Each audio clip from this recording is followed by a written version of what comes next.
Olá! Vai começar mais um episódio do podcast Papo de Veterinária. Eu sou Thaís Rocha e uma vez por semana eu converso com profissionais da medicina veterinária sobre trajetória e escolhas que moldaram sua carreira. Esse episódio foi gravado pela plataforma Zoom em 9 de março de 2021 e a entrevista está publicada no canal youtube.com/papo de veterinária.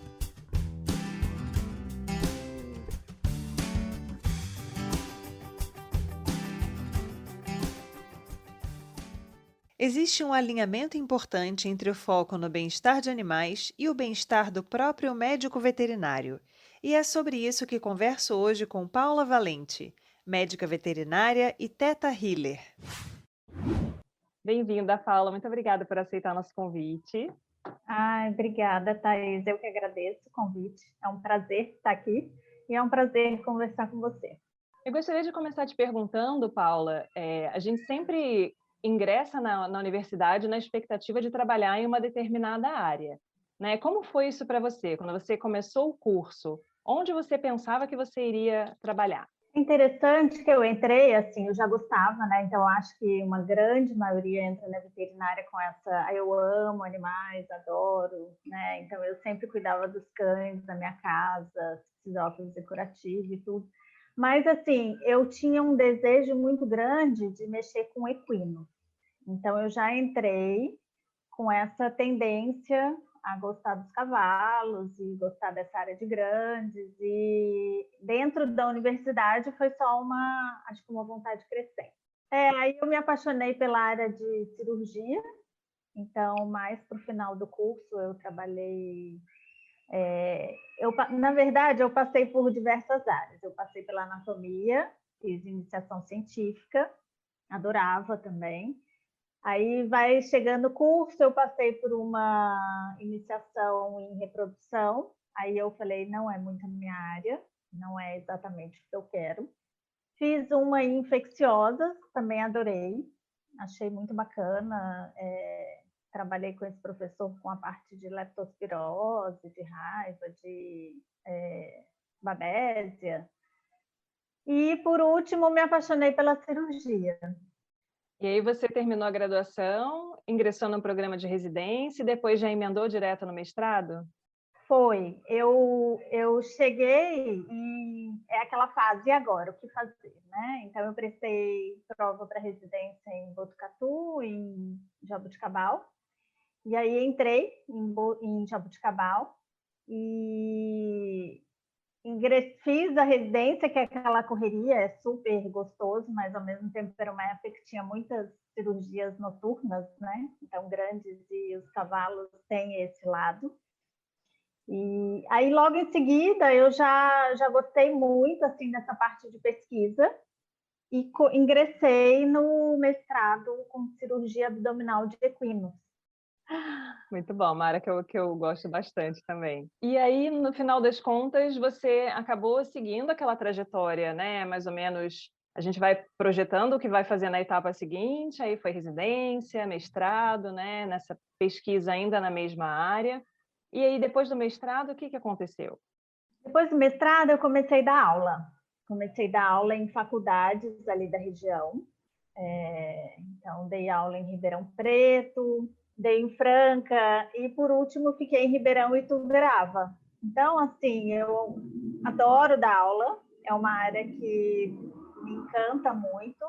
Então, foram 9 anos dando aula em diversas áreas, né? Clínica de equinos, teve a parte de suínos, infecciosos. Então, a iniciação depois ela se concretizou lá na frente. E bem-estar animal. Então, em 2004, surgiu um curso de docentes nessa área de bem-estar animal e eu simplesmente me apaixonei. Então, em todas as aulas, assim, a gente teve esse compromisso de colocar sempre alguma coisa, sempre algum conteúdo de bem-estar, até que a disciplina foi instituída. E aí eu fiquei nessas áreas, né? Clínica, tinha esse lado já holístico, a homeopatia, então tinha disciplina optativa, e numa delas era eletiva, e o bem-estar. Então, eu já trabalhava com essa visão assim um pouco mais integrada. E aí você fez o doutorado, você já estava na docência, você já estava dando aula. Aí eu parei de dar aula, então teve aí uma interrupçãozinha, né? E logo em seguida eu pensei, acho que eu preciso fazer mais alguma coisa, eu preciso aprender mais coisa, não sei o que que era, né? Já fica a gente que é pesquisadora, eu acho que começa a falar, preciso conhecer mais coisas. E eu prestei em Belo Horizonte, que foi com esse professor que eu fiz, inclusive, a iniciação em Viçosa. Ele depois foi para a UFMG, então eu fiz doutorado com ele, no ICB, e para trabalhar com essa área de homeopatia e plantas naturais e controle de carrapato. Quando eu cheguei na pós-graduação, depois desses 9 anos, foi assim uma surpresa, porque muita coisa mudou, muita coisa nova, biologia molecular, coisa que na minha faculdade não se falava a fundo. Então foi muito bom para refrigerar a cabeça, aprender muita coisa nova, muita coisa dinâmica. E hoje eu vejo que foi muito bom ter esperado esse tempo, porque no geral a gente faz tudo seguido. Então a gente faz residência, mestrado e existe uma pressãozinha para você fazer o doutorado logo em seguida. Eu acabei fugindo um pouco disso pela correria de aula, muita aula que eu dava e a necessidade de ir para a prática, de aplicar. Mas depois desse tempo, quando eu dei essa parada, eu acabei depois falando, acho que eu preciso fazer um doutorado, preciso melhorar meus conhecimentos mesmo. Esse seu interesse pela homeopatia, por essa visão mais integrada, né, de outras abordagens dentro da medicina veterinária, quando surgiu esse seu interesse por essa área? Eu fiz a especialização quando eu estava na residência. Então, uma amiga minha da residência, que hoje é ortopedista de pequenos, ela falou, nossa, Paula, vou fazer uma especialização de homeopatia, e aquilo começou a despertar a minha ideia, porque eu nunca tinha imaginado. E ela, vamos fazer? E eu falei, caramba, vamos. Falei, vamos, que eu quero ver como que é. E era em Ribeirão Preto. E fui fazendo. Então, lá eram, acho que 2 anos e meio ou 3. Então, quando eu já estava no mestrado, eu terminei. E isso complementa. Então, a homeopatia ela tem uma visão que você avalia o animal físico, as afecções e também as emoções. E aí, aquilo era muito novo para mim, porque não existia essa abordagem do emocional influenciando muito na saúde, e você ter que olhar para como esse animal está, se ele está agitado. Então, isso me trouxe um olhar muito mais atento. Então, quando eu ia fazer minhas anamneses e tudo, é muito mais detalhado o que você vê nesse animal. E depois isso foi interligando, porque mais para frente eu fui trabalhar com bem-estar animal, e tem toda essa avaliação de comportamento, da parte de emoções dos animais e ligação com saúde. E o bem-estar animal, assim, né, tudo bem, a gente está em 2021, né, já faz um tempinho, mas é uma área relativamente recente, né, que cresce de maneira exponencial, as pessoas estão dando cada vez mais atenção a essa área, os próprios consumidores já estão preocupados com a maneira como os animais são tratados, né? Então, quem consome produtos de origem animal tem a expectativa de que o animal tenha sido bem cuidado, bem tratado, né? E respeitando preceitos, né? Inerentes àquela própria espécie, né?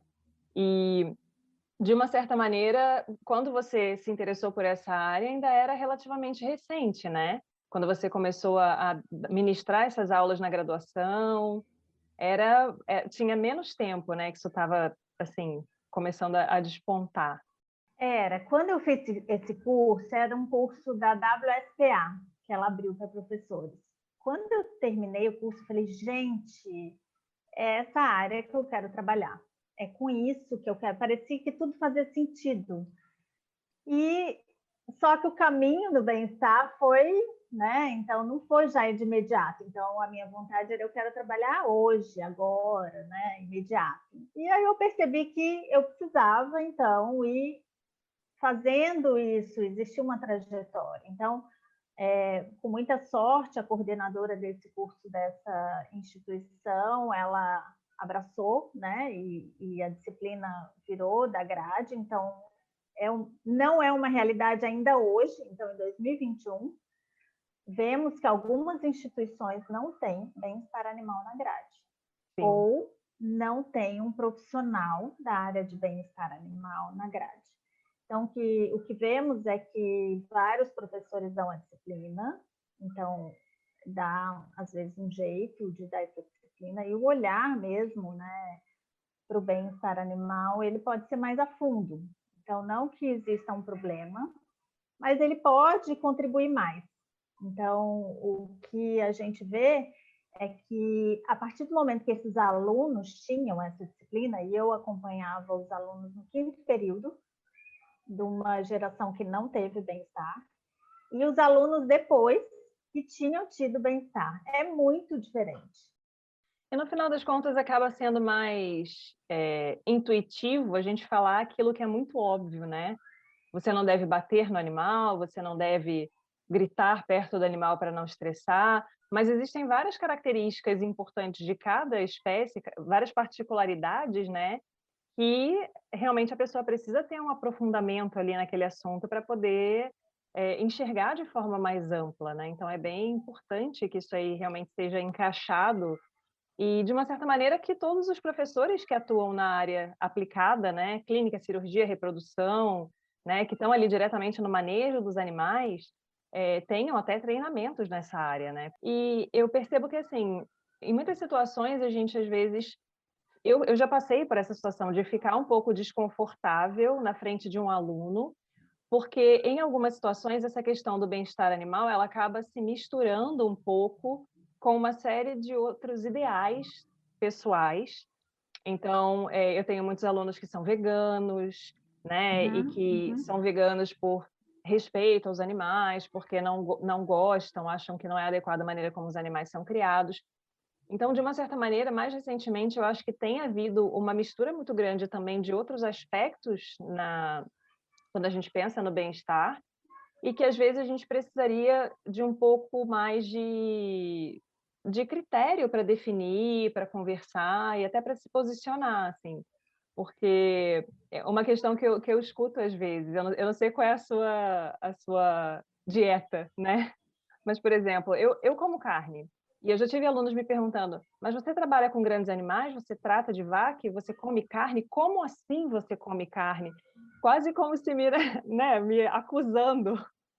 Então, assim, a gente, como médico veterinário, trabalha para que o animal seja bem cuidado e bem tratado, né? Mesmo quem não tem especialização nessa área, então é bom que procure, né? É bom que incremente o conhecimento, porque realmente é muito relevante. Tem havido esse apelo do consumidor, como eu falei antes, né? Mas, de uma certa maneira, o fato de você se preocupar com o bem-estar não implica que você tem que abolir todas as outras atividades que o médico veterinário também desempenha, né? A parte de produção, a parte de, enfim, de abate de animais e, né, consumo de produtos de origem animal, assim. Então, tem umas questões que às vezes ficam meio em voga, assim, abre uma discussão ali no meio da aula, né? É interessante. Eu sou vegetariana, então eu vou te falar que esse susto dos alunos que você tem hoje, de você não ser, isso eu falo, nossa, jura?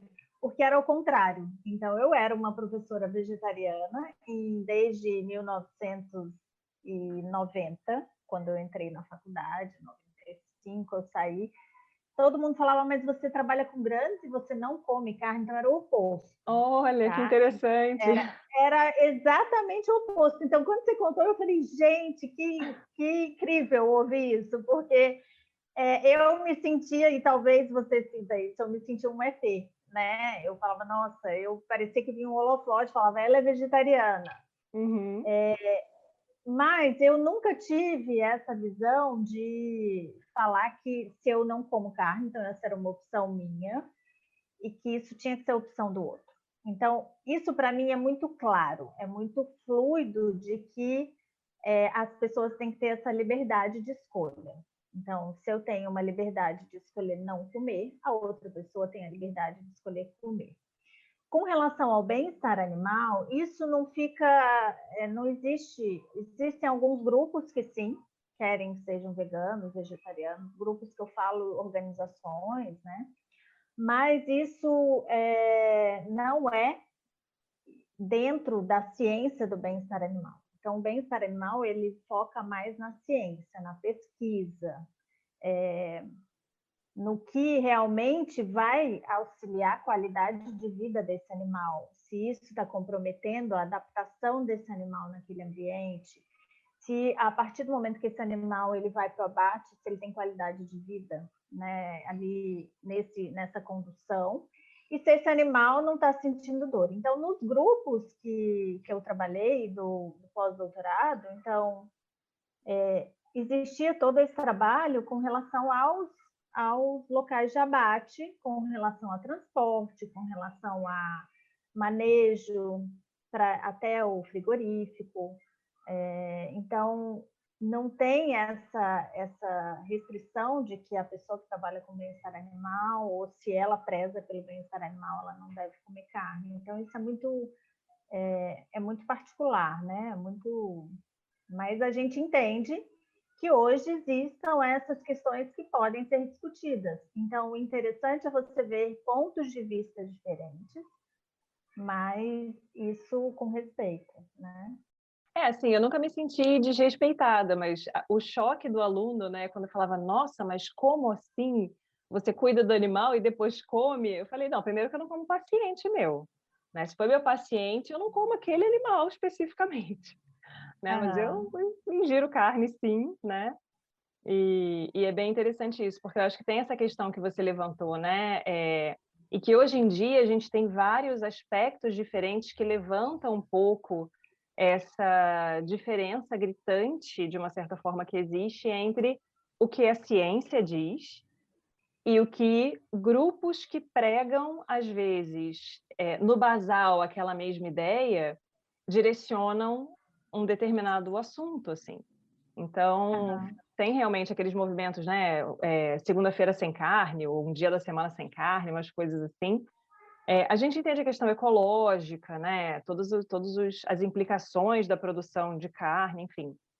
Mas achei bem interessante que você tenha falado que na época que você dizia que era vegetariana, causava espanto nos alunos, né? E assim, o que o bem-estar animal ele preconiza é justamente essa avaliação se esse animal está sentindo dor, né? Na parte de produção, se esse animal está recebendo uma qualidade de vida dentro da fazenda, se esse animal, e aí entram os 5 domínios, né? E vai falar da nutrição, da saúde, do ambiente físico, que fala com relação a comportamento e estado mental. Então, tudo isso integrado é o bem-estar do animal. E quando isso vai para o frigorífico, então uma grande preocupação é como esse animal ele vai ser insensibilizado, né? Então, se ele realmente, e aí essa é a obrigação, então tem todas umas normas para que esse animal realmente não sinta, né, esteja inconsciente. Esse dos 5 domínios, acho que todo mundo tem falado muito, né, quando se fala em bem-estar. Sim. Que é olhar esse animal de uma forma bem ampla. E há poucos anos se fala desse bem-estar único ou único bem-estar. Então, tem gente que fala que é bem-estar único. E a partir do momento que você olha para o bem-estar único e você pensa que tem um humano ali, que também eu preciso pensar desse bem-estar humano, surge essa avaliação mais global, né? Então, eu vejo esse funcionário que está ali lidando com esse animal o tempo inteiro, eu vejo esse tutor que tem ali, que está em contato com esse animal, porque a gente tem todas as espécies, tem de produção, tem de companhia, tem os de esporte, e além disso, tem o médico veterinário. Então, hoje eu tenho chamado a atenção. Existe esse médico veterinário, zootecnista, a pessoa que lida ali com o animal, e nós, médicos veterinários, temos essa responsabilidade com relação à saúde. Então, lidamos com vidas, lidamos com um tutor ou um proprietário, então lidamos com duas situações diferentes. O animal, que é uma linguagem, uma visão diferente, e essa outra pessoa que está sempre trazendo esse animal, contando a história desse animal. E aí você vem, né, ao longo da sua trajetória, integrando muito a questão humana, né, dentro da profissão. E aí, como foi que você chegou no Theta Healing? Eu vou contar uma historinha antes e a gente chega lá, né? Então, eu fiz o pós-doutorado, foi um pós-doutorado bem intenso, trabalhei com bezerras, então trabalhei com estresse de bezerras. E foi, eu acho que, onde a gente se conheceu no laboratório, né? Sim. Essa paixão pelo laboratório, ela é mútua. Então, eu trabalhava, fiz uma série de análises de estresse e, com isso, eu lia muito trabalho de estresse, muito trabalho de animal, muito trabalho de humano, e final de pós-doutorado eu estava também estressada. Sim. Então, assim, tinha sido muito trabalho, engatei também uma parte do pós-doutorado fora, então na Austrália, voltei, já tinha que continuar e tudo muito com tempo corrido, muita coisa para pouco tempo. Então eu via assim, vários sinais de estresse em mim. Então eu falei, caramba, né? Eu preciso, e aí o bem-estar único, aquela coisa fica assim, martelando. Então, quando eu finalizei o pós-doutorado, né, existia já esse estresse. Então, eu estava com estresse e era assim, um estresse crônico. E a partir do momento que eu comecei a olhar para mim, eu falei, eu preciso melhorar isso, né? Então, fiz muita parte de inteligência emocional, de ver as emoções, ver todo esse gerenciamento, e fiz várias terapêuticas. Eu já fazia yoga e fiz também curso de acupuntura. A acupuntura, ela te mostra que é o todo, né? As emoções, os órgãos e tudo mais. E aí, nessa busca toda de homeopatia, acupuntura, yoga, ou yoga, né? Algumas pessoas falam. Eu fui, uma ex-orientada me falou que o animal dela, e é inclusive uma xará sua, viu, Thaís? Que ela se chama Thaís. E ela me falou de Theta Healing. Eu falei, gente, nunca ouvi falar. E comecei a pesquisar e olhar, e o animal dela tinha feito. E aquilo despertou minha curiosidade, comecei a ver vários vídeos e me interessei pela área. Comecei a acompanhar pessoas e fui fazendo cursos. Então, eu fiz vários cursos e eu fiz para mim. Inicialmente foi essa abordagem para a Paula, como isso pode me ajudar. Então, eu vi que me ajudou muito. Foi assim, foi um salto em vários aspectos. E aí eu falei, nossa, gente, eu queria que as outras pessoas também sentissem isso. Só que ficava esse conflito, veterinária e humanos, e nessa área é muito frequente as pessoas lidarem com pessoas, e a gente aprende de uma forma muito tranquila a atender o outro. Então, fiz mentoria e falei, caramba, e agora eu vou, né? Então, tive que ir me trabalhando para lidar com pessoas.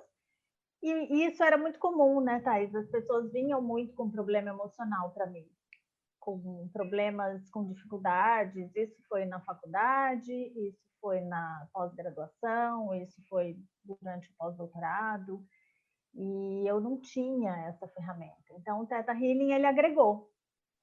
Ele veio e faz parte da minha vida hoje, e eu faço esses atendimentos, então hoje eu tenho a marca pessoal, né, para esses atendimentos de Theta Healing.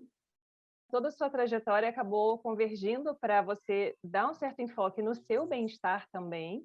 Então, você já tinha ferramentas que você vinha desenvolvendo ao longo do tempo, né, que podiam contribuir com isso.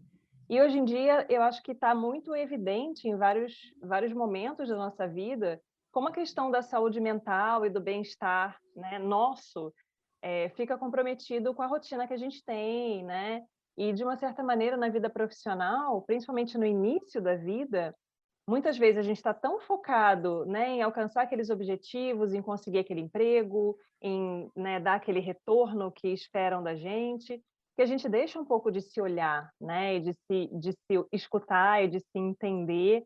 E aí chega um momento que às vezes, né, a gente está numa pressão muito grande. E tem havido campanhas, né, no Facebook, tem um monte de gente compartilhando aquela foto do perfil, né, porque a gente sabe que na medicina veterinária a questão da saúde mental muitas vezes acaba sendo negligenciada e se soma a várias questões da própria profissão.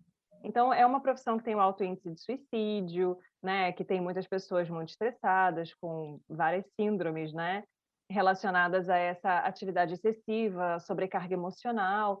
Então, acho que é muito importante a gente trazer à tona a relevância de se pensar, né, em nós mesmos também, enquanto indivíduos, e em como, às vezes, aquela busca, né, pelos objetivos profissionais acaba deixando de lado um pouco coisas que são importantes, você ter um tempo para lazer, você parar, respirar, olhar para fora, né, e ter um momento de relaxar mesmo.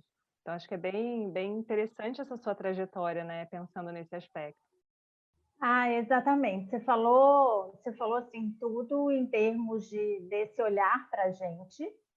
E não necessariamente, por exemplo, às vezes a gente trabalha com aquilo que a gente mais ama, que é o meu caso, né? Eu estava trabalhando com aquilo que eu mais amava, então parece que você coloca uma força extra em tudo, você quer aproveitar tudo de bom, tudo que você está ali absorvendo e aprendendo. E nesse gostar demais dessa área, gostar demais da profissão, às vezes fica esse olhar sempre ali para fora. E aí a gente fala, nossa, agora eu preciso dar essa descansada para retomar. E a partir do momento que você vê que isso pode acontecer, e por isso que eu estou falando, porque pode ser o caso de alguém que esteja ouvindo, né, essa nossa conversa, esse nosso papo, e que às vezes está sentindo esse cansaço, essa falta de energia, às vezes o raciocínio já não está o mesmo. Então, existem aí, é importante a gente falar muito do burnout na medicina veterinária. A gente fala muito, mas às vezes a gente não sabe exatamente quais são esses sintomas. Então, tem os sintomas da saúde, tem os sintomas ali emocionais, tem alguns comportamentos que são muito característicos, que é bacana a gente perceber, né? Eu, na verdade, não cheguei no burnout, mas eu tinha sinais ali já na saúde, vamos supor, insônia, enxaqueca, e tudo isso vai comprometendo. Enxaquecas fortíssimas, e, e o cansaço, mas como tem a adrenalina e falar, nossa, eu amo, quero terminar, quero fazer tudo.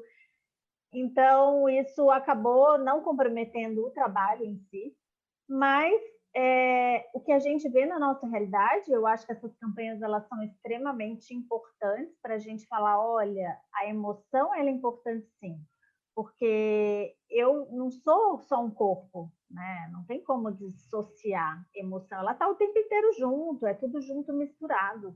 Às vezes a gente faz essa separação por conta de que nós somos professores, né, Thaís? Então, por didática, vamos falar Sim. agora do sistema neurológico, agora o sistema cardíaco, mas ele está tudo junto, funcionando ao mesmo tempo.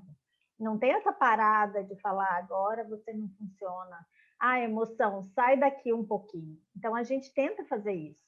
A gente tenta suprimir a emoção, a gente tenta suprimir, às vezes, algumas coisas, porque a gente acha que de repente não é legal, de repente, eu não posso mostrar que, né, que eu estou sentindo isso. E, na verdade, quanto mais a gente fala que isso é comum, que isso pode acontecer, é interessante procurar ajuda de alguém que é especializado nessa área para contribuir. Às vezes é o que você falou, às vezes é remanejar, balancear o tempo, balancear com uma atividade que dá esse prazer, que dá esse descanso, fazer um exercício, conversar com alguém, né? Então, tem todo esse lado. Reolhar, na verdade, não é um reolhar, é você falar o que eu posso fazer diferente aqui para que eu continue fazendo uma coisa que eu gosto muito, uma profissão que eu amo, mas que isso não fique tão pesado, essa pressão não seja grande.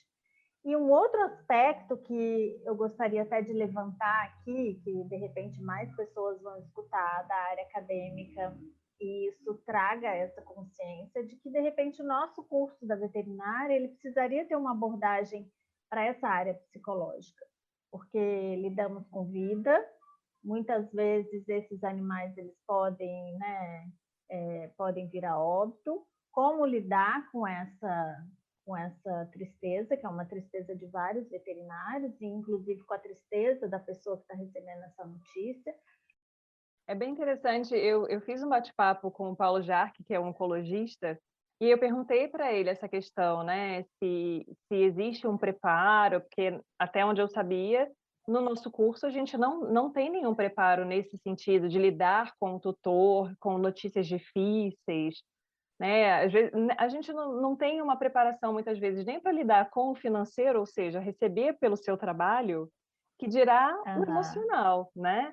Então, é tudo muito segmentado, muito focado no técnico, né, em você aprender a fazer, aprender a examinar, aprender a operar e fazer tudo que você precisa enquanto técnico, e o fator humano acaba muitas vezes ficando ali à margem. E eu achei bem interessante, ele comentou que para especializações em oncologia já existe essa Que pegada bacana. psicológica. Eu falei, pô, é bem bacana, mas a oncologia, assim, embora vai ter um número alto de óbitos, né, dos pacientes, mas a gente lida com isso em todas as áreas.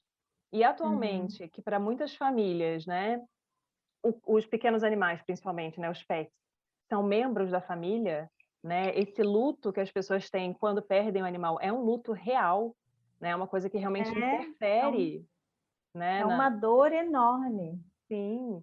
E eu acho que ainda existe um pouco essa segmentação de, por exemplo, eu não quero virar para o meu chefe e dizer: "Olha, eu não vou trabalhar hoje porque o meu animal de estimação morreu, e eu estou muito mal". Ninguém tem licença no Uhum. trabalho, né, porque o bicho morreu. Mas isso não significa que isso não vai te afetar, que isso não vai tornar o seu dia, né, cansativo, que emocionalmente isso não vai ser muito desgastante para você. Então acho que tem muito essa segmentação e o que você comentou, né, de lidar com o luto do outro, porque você tem que dar essa notícia para o tutor, né. Então é uma carga bem pesada que a gente leva na profissão, e essa falta de direcionamento e de preparo nesse aspecto acaba muitas vezes, de uma certa forma, contribuindo para que a gente não consiga lidar da melhor forma possível, né, com esses aspectos. Porque você tem quando você sente essa empatia, a dor do outro, ela aciona em você, né, essa compaixão, então, às vezes, é lógico que vai te entristecer em algum grau, né? Então, tem a situação que às vezes muitos blindam, fingem, porque você tem que manter o racional ali funcionando e, né, toda a parte operacional, mas logicamente que isso tá sendo sentido também. Então, esse preparo e o que eu tenho visto, né, é que toda essa abordagem de inteligência emocional, de comunicação, então até mesmo essa forma de comunicar para esse tutor, a forma de comunicar talvez com essa equipe que está ali junto, porque muitas vezes é multidisciplinar, e a forma de comunicar comigo mesma. Então, tem a comunicação interna. Existe essa comunicação minha comigo mesma. E é muito bacana porque você começa a identificar isso antes. Você começa a ver e nomear como que estão essas emoções e gerenciar isso da melhor forma, né? E o Theta Healing tem essa abordagem também, de avaliar como que são essas emoções, ir um pouco mais a fundo, ver o que pode estar ali, e muitas vezes você deve ver também, na pós-graduação, existem essas dificuldades, existem muitos entraves. Às vezes a pessoa tem uma potencialidade muito grande na área, mas acaba tendo ali algumas dificuldades de seguir, algumas situações que acabam sendo contraditórias. Inclusive, eu gostaria que você falasse sobre o curso que você e o Daniel estão ministrando, Ai, né, o workshop, que é uma proposta muito bacana, né, muito interessante, e traz exatamente essa questão do olhar para si mesmo enquanto profissional, né, e tentar identificar questões que talvez não estejam muito legais e que precisam ali de um trabalho exatamente para que você não perca a sua potência, né? exatamente, assim. Essa ideia surgiu justamente eu nessa minha busca. Então, ao mesmo tempo, eu lido sempre com muitos veterinários, então eu escuto, né, essa dificuldade, essa, às vezes, a falta de integrar tudo isso. E às vezes a inteligência emocional parece assim, eu não tenho inteligência emocional, porque a inteligência emocional não é relacionamento. Então, às vezes, fica um chavão de que inteligência emocional, se eu não tenho, é como se eu não tivesse inteligência. Pelo contrário, é como lidar com relacionamento. Então, a partir do momento que eu tenho, que eu aprendo a lidar com esses relacionamentos, isso fica mais fluido, fica mais fácil. Então, o relacionamento com o tutor, o relacionamento com meus funcionários, o relacionamento com meus colegas que são professores junto comigo, com o meu chefe. Então, assim, a vida é relacionamento, exceto se a gente viver isolado numa ilha, né? Então, surgiu essa proposta justamente de trazer um pouco mais de leveza, né, para o ambiente e a comunicação. Então, se eu tenho relacionamento e se essa comunicação ela tem um chiado, ela tem um ruído, isso também não fica fácil de lidar. E o Daniel tem essa abordagem para a parte de liderança, que é também um assunto que não temos na medicina veterinária. Sim, porque é bem comum, no final das contas, que quando você tem uma expectativa de um resultado que você quer entregar no seu trabalho, né, a primeira coisa que a gente faz é pegar a emoção, botar numa caixinha, guardar lá no fundinho, né, bem escondida, onde ela não vai, entre aspas, me incomodar, porque se eu misturar isso aqui com o meu trabalho, vai acabar interferindo de alguma forma. E é uma questão que eu já comentei em outros papos, né, pensando às vezes até em outros contextos, mas nós somos multidimensionais, né? Ninguém é só profissional. Você é profissional, você é Uhum. pai, você é filho, você é marido, mulher, namorado. Então, assim, a gente está inserido em uma série de relações que precisam funcionar bem e contribuir para que a gente consiga caminhar ali de forma serena, né? Perfeito. E lógico que assim, os desafios vão existir, não é aquela curva, mas é o preparo justamente para esse desafio. Então, a partir do momento que eu vejo esse desafio como algo que eu vou conseguir, que eu tenho ali ferramentas e que eu emocionalmente eu olho e falo, então vamos resolver, né? É diferente de eu olhar para aquilo, um desafio, e ver um obstáculo enorme e parar no meio do caminho e falar, não vou, não vai dar conta, essa vida é muito triste, e de repente achar que, né, que tudo está perdido por conta disso. Então, são formas e aí tem a história da agilidade emocional. Então, a partir do momento que eu vou criando essa agilidade emocional, eu consigo, né, ter uma flexibilidade.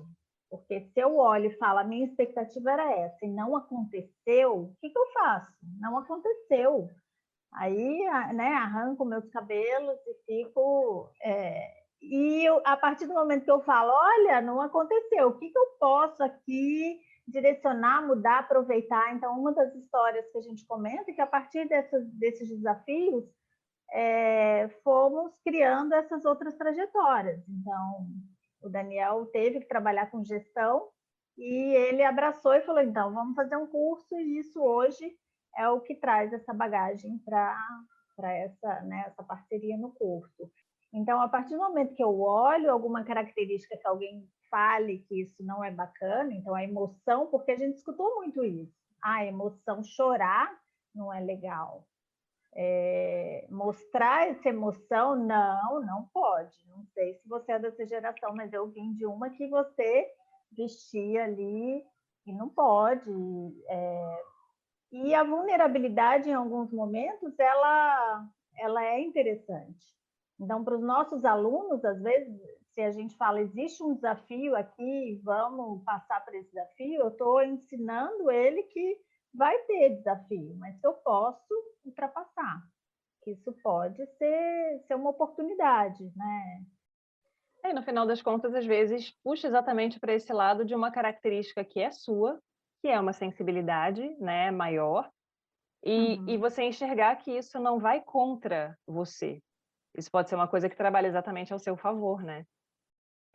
E o que eu vejo muito, o que eu via de algumas alunas que chegavam até mim com essa dificuldade, algumas querendo desistir do curso, sabe, na graduação, outras querendo desistir daquela caminhada que ela achou que era o caminho e de repente não era exatamente aquilo. Então, a partir do momento que você conversa e fala, olha, então isso não é uma inadequação, porque às vezes a gente acha que é uma inadequação. Eu sou Sim. inadequada para esse modelo da profissão, né? Então, essas características, a partir do momento que eu vejo que é uma característica, uma virtude, eu posso usar essa virtude dentro da medicina veterinária também. Então, a partir do momento, e aí no meu experimento de pós-doc foi interessante, que com esse olhar para a emoção, né? Então, tinha um dia que uma bezerra, ela vocalizou, ela sempre vocalizava a hora que eu chegava, então sempre ela fazia, e eu falava, era a minha recepção da manhã, e um dia ela não me recepcionou. Eu falei, tem algo errado com ela, eu acho que ela está doente, e eu acho que tem um problema. E às vezes assim, as pessoas falaram, imagina, né? Imagina, está pensando em doença, e ela está ótima, olha ali, aferimos temperatura, não tinha febre, né? Não tinha hipertermia, mas aquilo ficou ali na minha cabeça, que eu falei, não é o normal dela. E mais tarde, quando chegou, sei lá, no meio, 3 horas da tarde, ela já estava com sinais clínicos mesmo de início assim, de um processo respiratório. Então, uma sutileza, às vezes um detalhe, e isso às vezes eu via dentro da sala de aula, né? Então, às vezes eu via um aluno que estava um pouco diferente naquele dia, e às vezes era esse dia que esse aluno estava pensando em desistir do curso, esse aluno estava pensando estava ali no embate familiar, estava com uma dificuldade. Então, isso vai agregando. E aí, Paula, para a gente encerrar, o que você sugeriria? Você, enquanto, né, você já foi professora, você continua sendo professora, mas, né, já deu aula na graduação, então você teve contato com um grande número de alunos, tem uma vivência bem ampla aí, né, com cursos de veterinária e abordagens diferentes, e essa visão humana também, que é muito importante. O que você teria para sugerir ou para, de uma certa maneira, né, às vezes orientar, dar uma luz para os alunos que estão na graduação, ou pessoas que querem ser médicos veterinários, né, dentro de tudo isso que você já contou para a gente da sua trajetória? Então, pela minha trajetória hoje, né, pela Paula de hoje, eu falaria que investe nessa parte emocional também. Então, olha para isso, porque às vezes a gente acha que é mesmo separado. Então, olha e faz a coisa andar junto, né? Tenha outras atividades, esse hobby, a profissão ela é importante, mas a gente também precisa ter conhecimento, energia, porque se a gente não criar energia para lidar com a profissão, acaba que vai diminuindo, né? E o mais bacana é assim, abrir a mente para conhecer outras coisas. Então, conhecer. Então, se eu de repente já crio uma resistência, tem tanta coisa bacana, tem muito conteúdo interessante. Então, abrir a mente para conhecimento novo.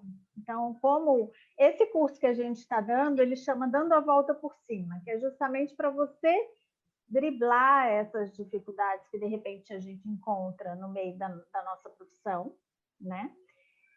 Mas, ao mesmo tempo, é uma fase tão maravilhosa que a graduação é tão rica, é tão bacana, onde você tem uma energia e uma disposição, uma vontade de aprender, uma curiosidade, é maravilhoso. Então, assim, na veterinária tem muita área legal.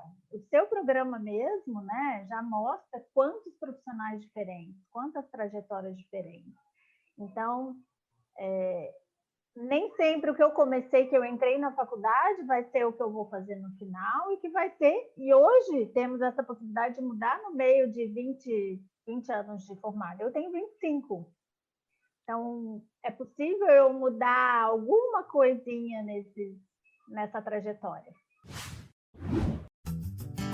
Este foi o Papo de Veterinária. Obrigada por ficar conosco até aqui.